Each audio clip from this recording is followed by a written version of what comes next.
Right, this is a mechanics 2. We're going to talk about slope, masses on a slope with a frictional surface.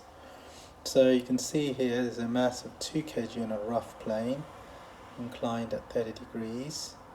Coefficient of friction is 1/4, and the particle is held in equilibrium by a force of magnitude p newtons, right? So what we need to find out is what is the value of p. So what we're going to do is we're going to look at the forces along the plane. So I'm going to draw the angles in, so you can see that 30 degree, the angle of P along the plane is actually 50 degrees, 20 plus 30.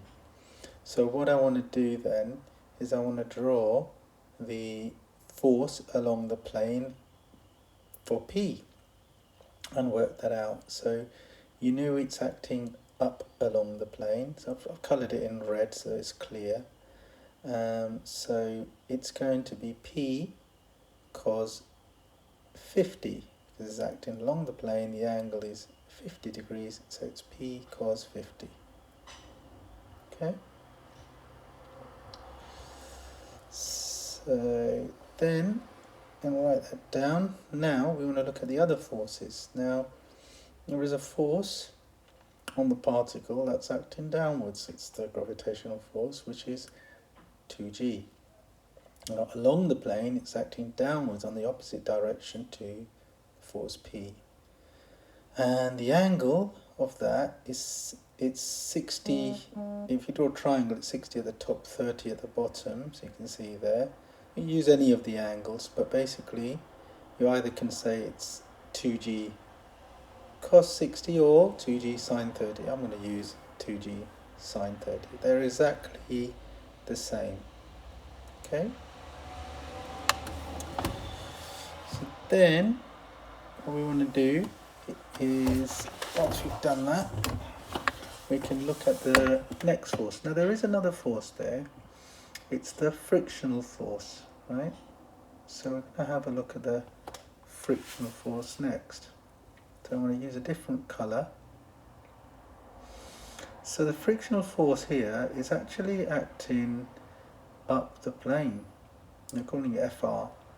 And the reason why is because if you didn't have that force P there, that particle would roll down. What caused stopping from rolling down is a resistance, which is this frictional force. Okay, so that P is actually just holding it in equilibrium, so it's adding to the frictional force, stopping it from rolling down.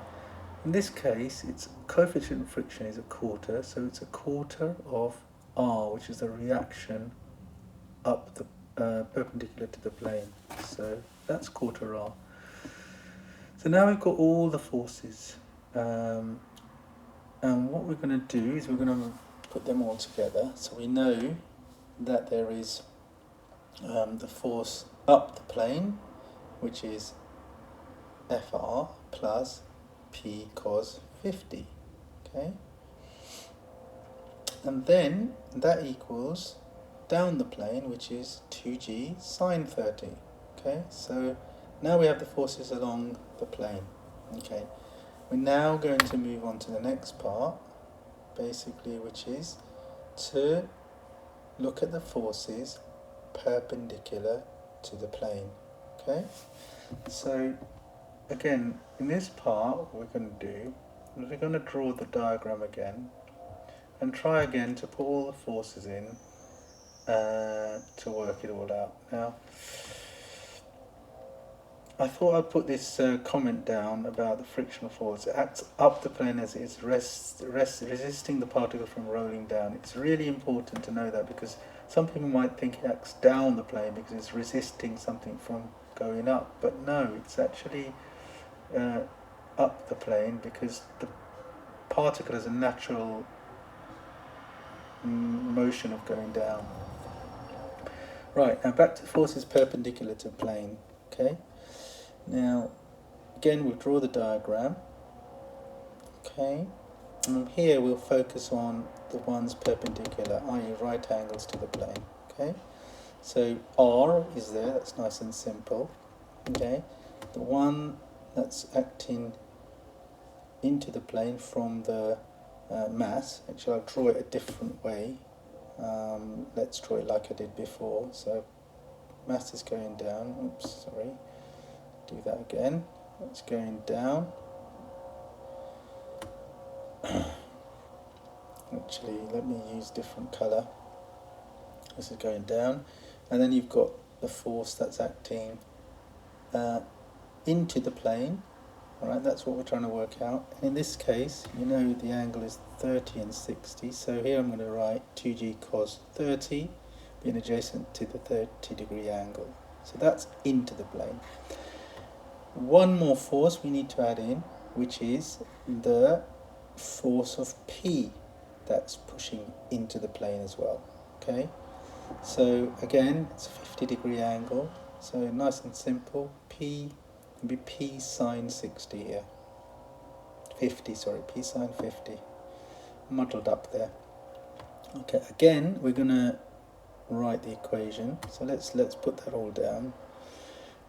R is up, away from the plane, is equal to P sine 50.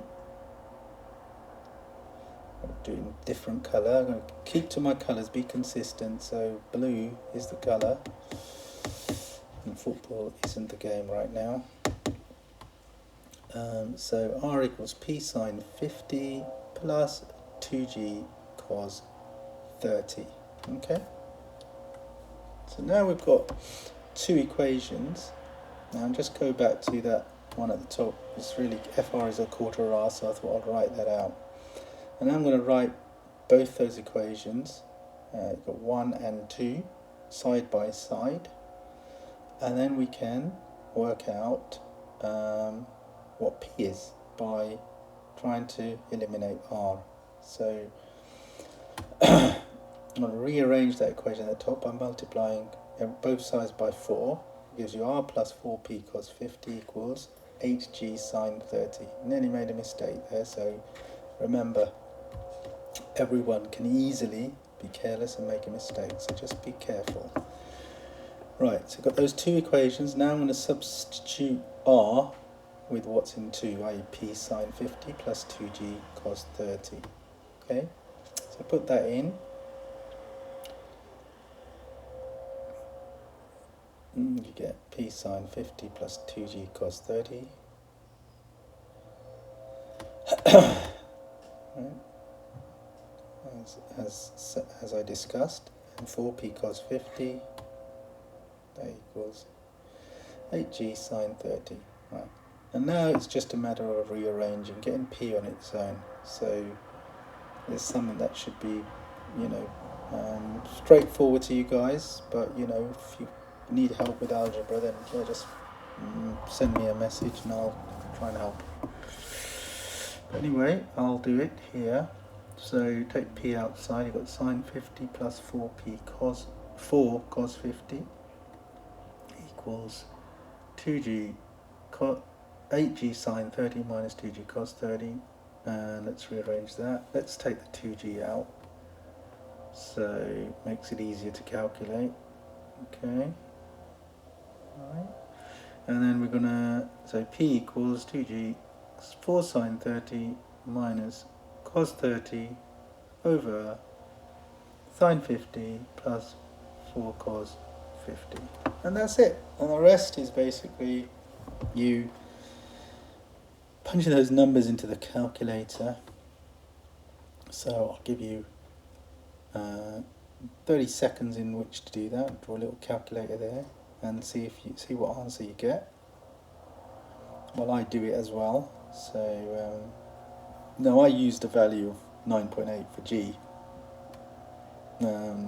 If you use 10, the number would be a bit higher, but using a value of 9.8,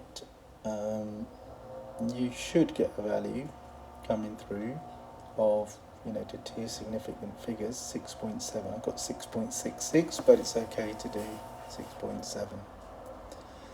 Okay, so that's it. Thank you.